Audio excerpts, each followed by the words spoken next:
We're proud to welcome you to the Exceptional Advisor podcast series, brought to you by the Investments and Wealth Institute. This series aims to help you to better serve your clients, differentiate yourself from the competition, and enhance your ability to communicate those differences. Hi, I'm your host, Bob Powell. My guest today is John Bowen. He's the president and founder of CEG Worldwide and also the president and founder of CEG Insight. John, welcome to the podcast. Well, thank you, Bob. It's a pleasure and the first time with you, and I'm excited about it and sharing some of the most powerful research we've had. Yeah, so we've known each other for a long time, but there might be some people who are listening who aren't familiar with you and your background. Give us a brief overview. Well, as you mentioned, I am the founder and CEO of two companies, one CEG Worldwide, which is all about really helping top financial advisors accelerate their success even more. And then the research side, I have a company called CG Insights, where we study wealth at every level, as well as best practices of advisors. And what we're doing is combining the empirical research with applied experience.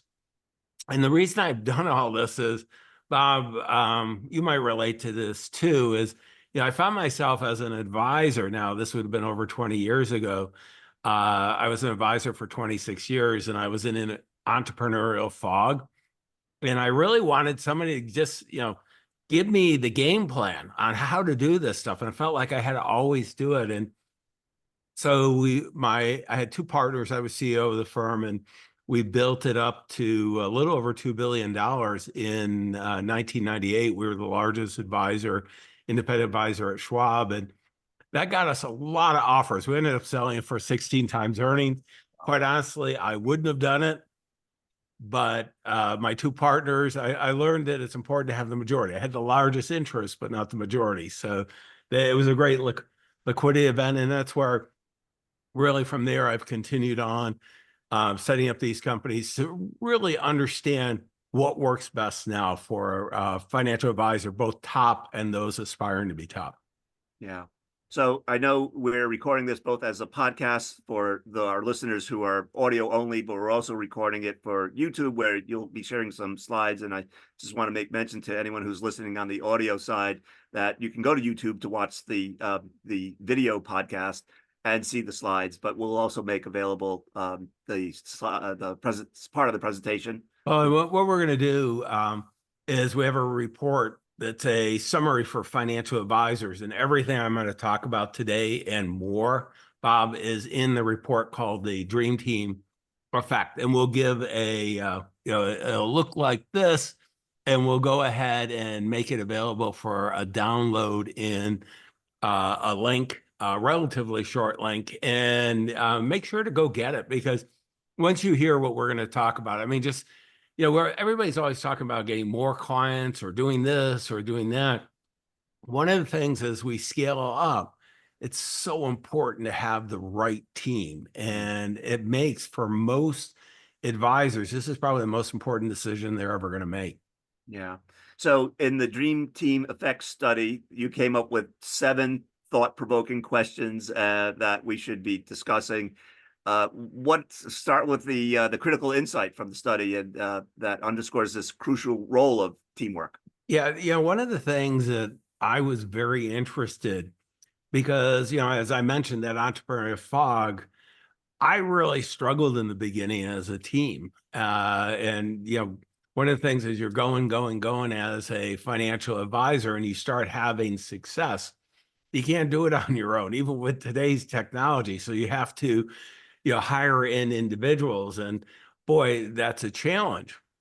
And what our research, I'm going to put it up, and again, this will be on for those of you who are going to end up going to it. Actually, let me just do it from the slide itself, or on the page. We're going to have it on, it's right in the beginning on page 6.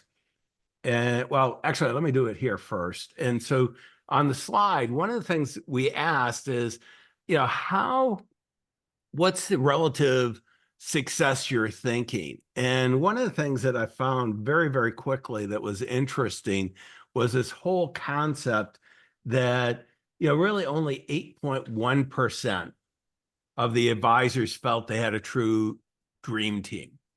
And if you think about that, Bob, I mean, I was on a ski trip when I got this research, and I was with 16 top financial advisors. And I thought they were going to question the numbers. And they immediately go, well, I got a lot of company. Nobody questioned it at all because people, we've struggled with this. And when we look at different levels, and I'm going to give some segmentation in a bit, but we found that 42.9%. They said they had high performing individuals, but they really weren't working together.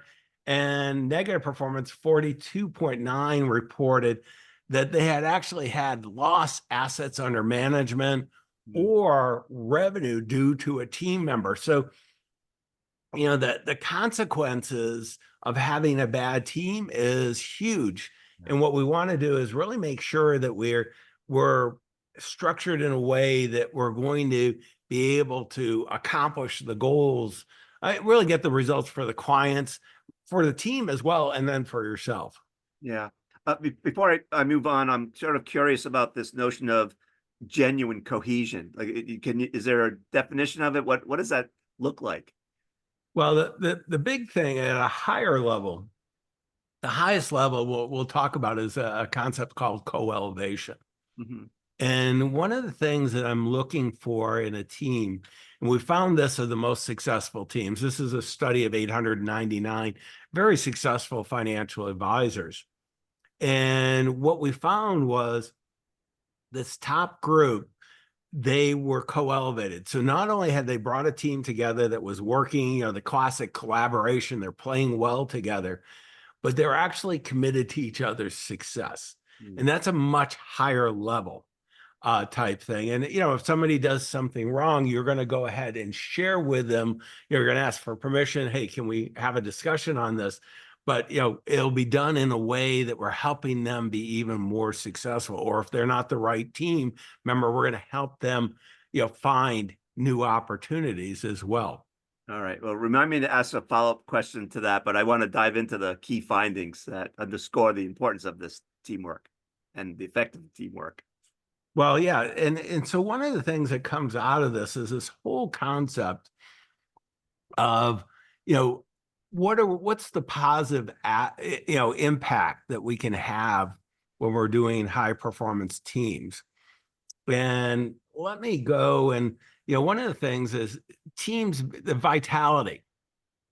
44% said, and you can see here, that it's crucial on attracting high net worth clients. I mean, this is a big deal. It'd be nice to be a believer that, one individual is a rainmaker, going to make the company really successful, scaling up. But anybody's working with them is going to look and judge it by the whole team. The second part, when we start going, it's moderately important. 85.7% of the respondents said, hey, having their team, they're going to be extremely or moderately important in bringing in new clients. And not, when we look at this, 95.2% find teams at least somewhat important on client acquisition. Okay, I don't know that I've ever seen where we've got a higher percentage, Bob, from the example that there is near consensus on things from financial advisors, having been one. That's a big number. So we recognize it's important, but only 8.1% say that they have the team that they want to be able to get the most benefit out of this. Yeah. So there's, in my old days, in my former research company, we called it ARE, attract, retain, and expand. So that you talked about the attracting clients. What about retention? Is that important in the team world too? Yeah, really retention is so important. So we were talking about marketing. Let's go to retention.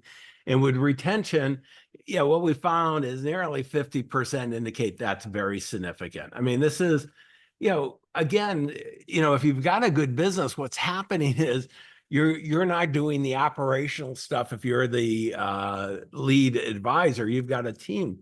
Well, they can very quickly, we've seen over and over again, that can be a major problem. And, the positive impact, 92.5% said, on client retention, 50% significant, 42% somewhat positive.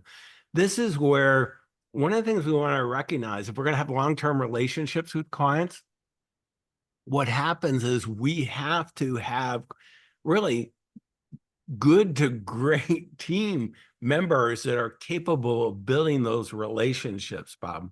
Yeah. I'm curious, when you think about retention, generally, I would think in these high performing teams, retention must be pretty high. Well, one of the things that's really interesting, I didn't put a slide, but it's in the study, so let me go grab it real quick.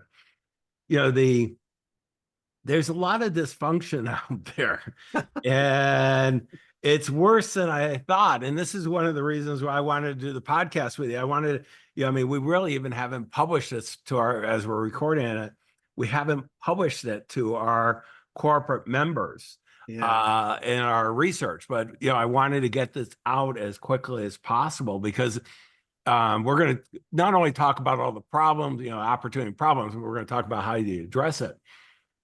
But when we look at turnover, this is, annual turnover teams. I want to look at this, where we go 10% almost have 30% or more annual turnover. Then we start looking here, 21 to 30, 10 to 20. This would be the area that I think everybody should be in, only 1 out of 4. Yeah. And that's scary. That's you're building a team. You want to build this great dream team. You're going to invest time, energy, and money into it.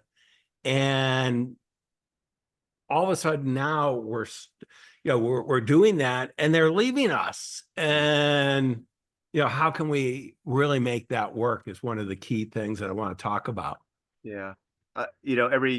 Every sort of slide that you present creates another question in my head. And I think about retention and turnover. I think about, is it occurring at the administrative level, at the advisor level, at the customer service level? All of the above. Yeah. All of the above. And that's where the challenge is that, and the thing that's really tough is this industry. And let me go to a concept that I want to talk about. I'm going to just put the image up. Yeah. Is this concept of accidental CEO. Yeah. And I got to tell you, I'm going to relate it to myself first. I did look to see who used it first. It's been used many times, but I couldn't find anybody to attribute it to. But the concept is that most financial advisors are accidental CEOs. And I know I got into the business. I wanted to do just a great job for my clients. I wanted them to make smart decisions about their money so they achieved everything that was important to them. And then I started having more and more success. And by the time we were at $2 billion, we had a lot of employees. Yeah. And I got to tell you, I made a lot of mistakes along the way. I was an accidental CEO. I didn't want to be a manager. I didn't even want to really be a leader. I wanted to be a financial advisor. And this is one of the things that I really want to ask everybody who's listening or viewing this on YouTube to really think about, okay, embrace that. That's okay. Now we can go ahead, given that, how can we frame it so we can build really a self-managing team, company that would allow us to accelerate and achieve everybody's goals? Yeah. And I think about, as you're talking about the accidental CEO and the turnover rate, you were probably never trained as a HR manager in terms of hiring someone or finding the right skill set, or do they have the right knowledge and the right attitude and the right perspectives? Well, Will they and fit in even here? if you were at a major wirehouse, or a large independent broker dealer, or you have if you're an RIA, you got a regulatory group you're working with, you don't have them sitting in your office with you. And even when I ended up getting a scale in another business in between where I did have that person, and actually I had the department.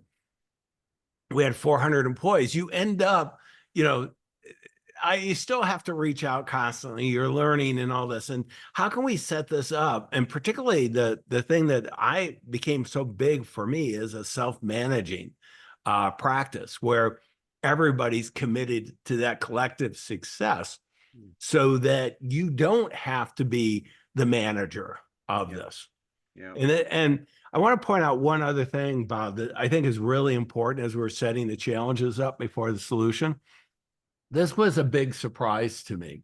Yeah. I hadn't thought it through, I don't think, but the role of transition planning, succession. I'm 68, so I like to think of it as sustainability.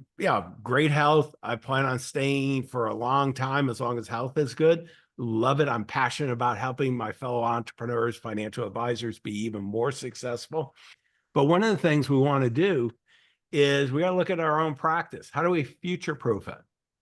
And when we start looking at, this is where, to me, this was a number that jumped out. 43.4% of the advisors are planning on leaving in the next 5 years. Yeah. Now, this is not just because there's a bunch of baby boomers like me. It's also because of the frustration out there. And when we look and go at the long term, more than 10 years from now, only 20.9% were in their mind sticking around for the decade for sure. Yeah. And so we've got, uncertainty on the leadership side, who's going to be there. We've got team members who, both they're critical for attraction and serving clients. We have this transition issue, and then we have leaders who don't want to lead. They're accidental CEOs. How can we deal with it is really, one of the big issues. Yeah. I know we want to talk about how we can go from individual contributor to visionary leader of a high performing team, but one question that comes up, I've experienced this in my own career, is when you ask someone to contribute to the collective success of an enterprise, having a stake in the company can go a long way. Any thoughts about the relationship between high performing teams and the degree to which their employees have a stake in the business? It's really interesting. For the most part, it's negative in financial advisor practices because it creates a lot, unless everything else is already dealt with, because it creates conflicts and confusion. And I'm talking about equity stakes. Yes. So what we're looking at is that's usually how we try to keep people who really aren't totally bought in to at least stay. It's kind of a golden handcuff. One of the things I'm a big believer is people should stay because they want to. Yeah. And in today's world, autonomy has become so much bigger, and particularly in the younger generations. But even the baby boomers, it's pretty high. Yeah. So one of the things that we want to think about before we try to solve it with comp, because the financial services industry, on average, we make a lot of money. Once you get it going right, it's easy to throw money at problems. What we want to do is solve the challenge and then really do it. And the biggest thing that's missing, Bob, from the situation is that people haven't, you really haven't provided the leadership. And we call it the everyone win process. Russ Allen Prince and I wrote a book during the pandemic called Everyone Wins, and it really did well.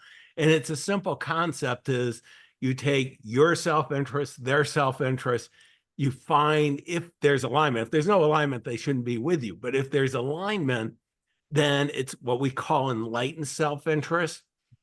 And one of the things, we've got to take time to create a vivid vision of where we're taking the firm.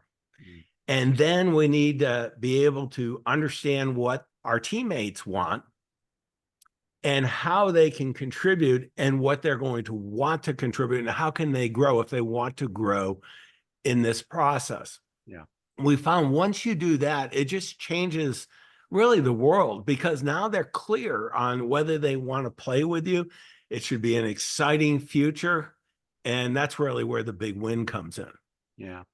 So talk more about the accidental CEO and sort of what they need to do to maybe enhance their leadership skills, et cetera, et cetera. What leads to success? What we really saw, and we ended up putting this, what we call the hierarchy of world-class team performance. And it's from dysfunction to dream team. And let me put it on so I can draw on it on this slide, just blow it up. And, you think unfortunately, there's a pretty good percentage of advisors here. Yep. And this is where chaotic. And certainly this is a group that has 30% plus turnover, all that stuff. And, it's working enough. And there's they reach the ceiling of fear, no clear path. Nobody really wants to work there, but it's profitable enough and they're going to grind it out. And this is usually, Bob, where the person leading it hates their life, but they're making too much money to kill it yet, type thing. The next group is a really common one. This is high performance individuals. And this is where, our industry attracts a lot of really successful people. And what we find here is they coexist. They're not really playing together, but they're working together kind of in silos, if you will. And all of us have experienced that. There's just talent and then there's enough people doing enough things that, stuff happens. And this is what most people coach to, is this concept of high performance teams, where you have a collaboration where you're working together. And we here at CG call that you reach the ceiling of good enough, and quite honestly, most advisors, when they get to that level, go, this is good enough. Let's stop. And what we're suggesting, and 8.1% of the advisors in the study said, you know what? We've hit this dream team. We are working together with outstanding individuals. We're really, each teammate is actively helping each other excel while driving the practice forward to achieve that vision, the most important goals. And this is where the magic happens. So, the question then is, okay, how can we race up this hierarchy of world-class team performance faster and with less effort than we ever thought possible? And that's really what the balance of the research goes through. A question that comes to mind, John, is as I think about the listener and the viewer of this, is when we talk about teams, are we talking about companies with 500 million in assets under management and 10 employees? Is there sort of a bottom, a bottom to this, where you can't more than one person? Yeah. No, I mean, really, we broke it out. I can't remember. I don't have the corporate study, but we have all the different team structures and everything. Right. And I think we called it really creatively, the solo advisor was the one that, is the smallest team. And there's some successful small advisors, these solo advisors. And then it becomes what I would call a lifestyle boutique, which is great. I mean, you can do that in today's world. And then there are others that have, large enterprise and multi-billion-dollar practices.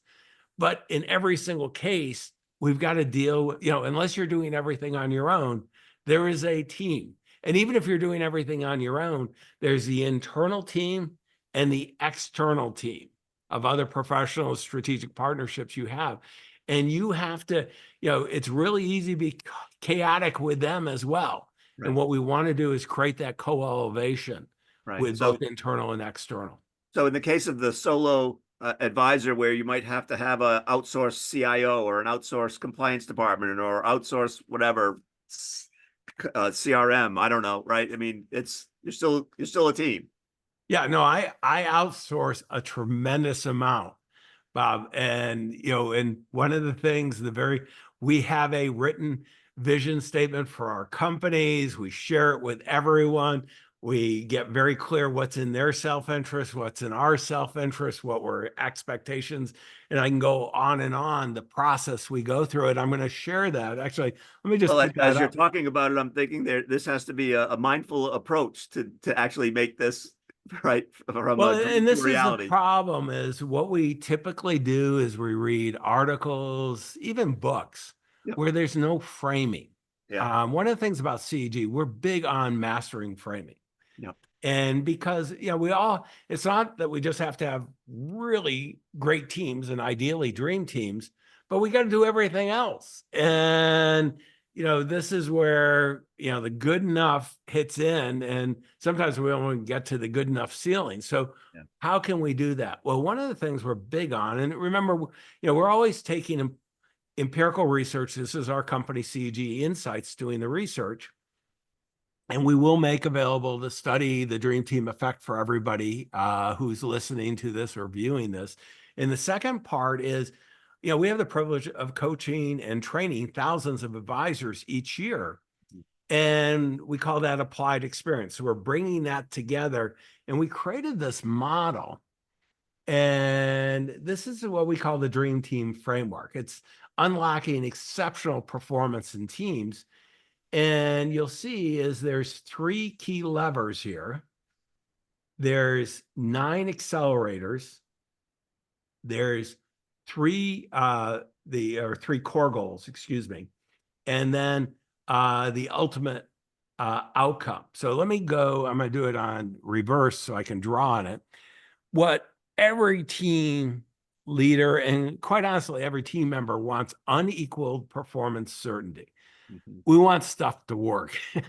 At the end of the day, we want stuff to work. So to do that, what we've got to do is start having momentum. We got to have the foundation so everything's working, and we will have to have the results, the outcome, to make this all come. Now, what we found in our research, there were 3 levers. Starting with motivation. The very first thing is we have to move from self-interest. And this is something our industry is really good at. It's very easy to get clear on your own interests. And it's the question on the equity side. One of the things when we ask, a lot of the teammates don't want equity. And it's really interesting. Even in Silicon Valley, I live in Silicon Valley, a lot of people don't believe the equity is going to have value. Now, you and I might have different beliefs, and I can tell you I do. But one of the things we want to get clear what it is they want, and then we can go ahead and we can have what we call the enlightened self-interest, where those 2 circles of self-interest come together. And that will inspire them. It's going to motivate them. And this is the whole team now. Second is engage. We're going to move from being managed to everybody's going to take their own self-responsibility. Yeah. And then on the execute, our industry is so good at doing what I call strategic stumbling. The industry, you don't have to be really, you can be very talented, and not run a very good business, and you can still make it work. I want it to be seamless. I love having a business where things work, and I get up every morning excited about working. I want every financial advisor, to, when they're going to work, that they're excited about the impact that they're going to make. We call it, helping build amazing life significance, that you take care of the people you love, causes you care about, make a difference in the world. You're going to do it for your clients first. And by doing that, this is where capitalism works, Bob. You do it for them, and it's the right clients you're going to be heroes to. Then you go ahead, and not only you, but your teammates, if you structure right, everyone builds an amazing life of significance based on their self-interest. And that's been really powerful. Now, around the edge, and I'll come back to these, are all these accelerators. And these are, when we identify, these are the 9 things that we've seen that top financial advisors that have dream teams put in place to accelerate their success faster and with less effort than they ever thought possible. Yeah. And have a great quality of life that they love. Yeah. So how do folks implement those accelerators? Well, one of the things, so when we look at this, and I might just go through real quick, and then I'll point out where in the book, but we start with lead. And the whole concept of lead was you got to promote that co-elevation. So you got to have a vision of where you're going and where that person wants to go. And that's enlightened self-interest. And we can co-elevate together. Remember, only 8.1. So if you're not there yet, okay. And, again, this is, the first one here. We got to take care of this, because if we don't do that, nothing else works. And what we find then is the second is promise. And people have to be proud of what they're doing. So they want to get clear on how to deliver exceptional client value. And this is 90% want that. So that's a big one. The third, going around the edge. So these are all part of the motivate, is the concept of developing and facilitating continuous learning. This is for 58%. This is one of, instead of giving equity, if you can show them a clear path to grow on. And, obviously at the Investment and Wealth Institute, you guys do a lot of this as well. This is where real value is created. The third is, Jim Collins calls it getting the right people on the bus. Strategically. I was gonna ask about Jim Collins because you referred to Good to Great, and it's one of my favorite books. Yeah, it's a great book. And, this whole concept of recruiting, we have a whole model that's very important to us, but 82% of the participants said they're going to be hiring more people this year. Yeah. Okay.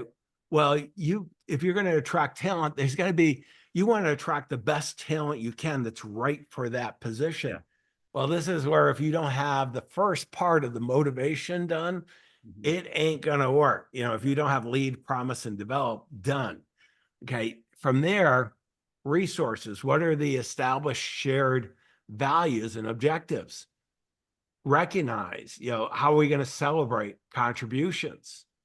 2/3 link bonuses to revenue. Okay. How are we, what's the right compensation structure? Confidence. How do we equip for effective client service so that, well, this is one of the things that we find the teams that have what we call quiet confidence, they actually know what affluent clients want. Yeah. And they have then designed their experience to exactly deliver that. But they've shared the research with the team as well. So people have confidence they can compete with anyone. And that's where it really starts taking off. And then as we go to the last area, which is execute. So, coming back to, we're going to execute here. We're going to move to that seamless. Well, what are we going to have? Well, what's so important is this concept of, equipping, that's having that quiet confidence, cadence, putting the systems in that you can, implement performance structure. And, really the large turnover shows it's not there by the industry. And we've got to have that. There's structure to cadence and then communication. Everybody wants transparent team interaction.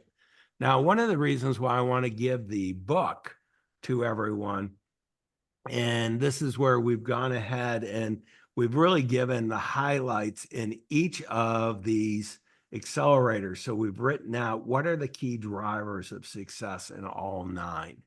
So they can, this is why you really want to download this, Bob, is that, I got to tell you, I have worked where going back, this is embarrassing, but when I was an advisor, I have gone ahead. I definitely was part and maybe the main reason for the dysfunctional team. I then was profitable enough that I had only high performance individuals, but I hated my life. We were not aligned.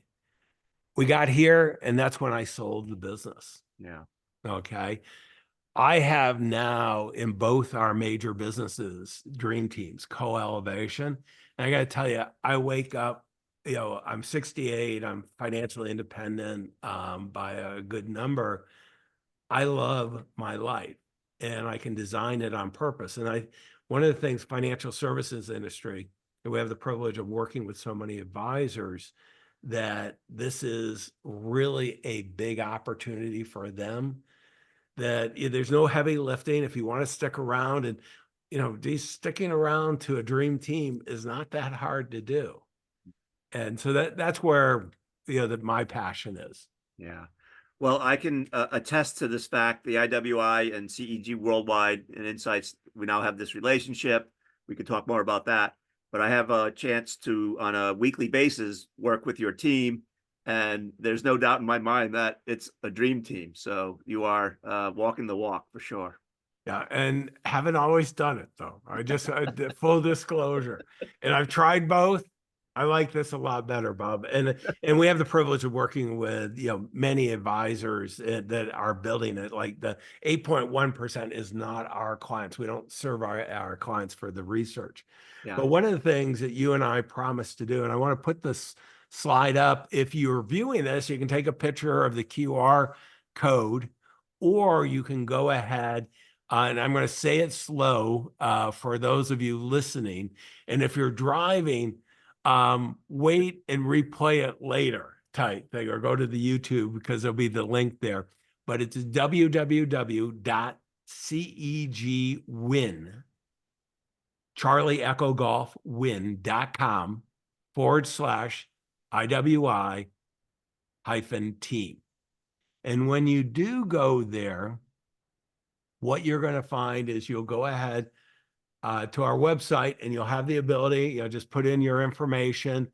I cut a short video. It's about 3 minutes on the Dream Team effect, and walking you through. You can it's totally complimentary, and what the benefits, what you're going to gain. And this is, to us, this is what we talk about. It's empowering your team, elevating your practice, achieving excellence. And one of the most important things from my perspective, Bob, is you get a great quality of life, not only for yourself, but for everyone. And we have really as close to no turnover over the last 20 years. I think if we lose somebody after 8 to 10 years is a shock type thing. And that's because of what we're sharing with you. And we certainly have advisors who are doing the same thing as well. Yeah. Well, I have to say the one last comment I have is every time you mention the dream team, I'm reminded of the famous Olympic basketball team and how well they did. And so it's actually our head of coaching and I were brainstorming what would we call it, and Val Cheney said, I think of the Olympic dream team, and we said that's the greatest example out there type thing. It's the greatest example, except for the Boston Celtics, which just won the world basketball title, has a pretty good dream team too. Well, and you also see somebody that is a great early leader, rookie, Caitlin Clark. I have not watched any of the women's basketball and WNBA until she came on, and you can see the teamwork coming together for their team. And this is where, if you have the right framing, in their case, a good coach as well, the right talent, it's amazing what you can accomplish. And it's the same whether the Olympic dream team, we can think of many other teams, and everybody probably has been on a team that performed at a high level. Yeah. It's pretty amazing. Yeah. You should make it yours.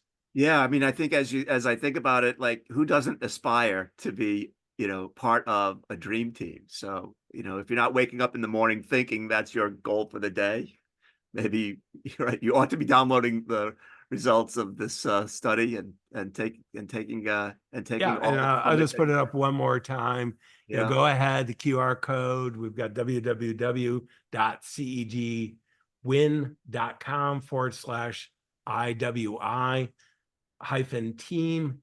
And that's going to go ahead and get you right to this report. And you can go ahead and put your information in, and you'll get a PDF that you can download that will have all the information that Bob and I talked about, and then some. So I wish everybody could have a dream team, Bob. And you know what? They can. They can. Well, before I close, I want to, obviously thank you for sharing your knowledge and wisdom with us, but I also want to remind those who are listening or watching that you'll be speaking at the IWI's Strategy Forum taking place between September 30th and October 2nd. And I forget the exact date that you'll be speaking, but maybe you remember. I don't remember, but I do remember I am going to dive deeper into teams, and I will be hanging out at the conference the whole time. So if you're there, we're going to have an opportunity to have some great conversations. And we have a strategic partnership, as Bob talked about, with the Institute. and we're providing our leading edge research as we go to each of the conferences and sharing it. And so definitely don't miss the conference. There's going to be a lot of great material there from not only us, but other companies as well and other speakers. Well, John, as I said, I'm much obliged. Thank you for everything today. Well, thank you for your partnership, and I appreciate the opportunity to join you today. Thank you for listening to the Exceptional Advisor podcast brought to you by the Investments and Wealth Institute. If you've enjoyed this podcast, please subscribe through iTunes, Spotify, or our website at www.investmentsandwealth.org/podcast to get the latest episodes of our Exceptional Advisor podcast series. For additional resources, updates on events, and exclusive membership deals, visit www.investmentsandwealth.org.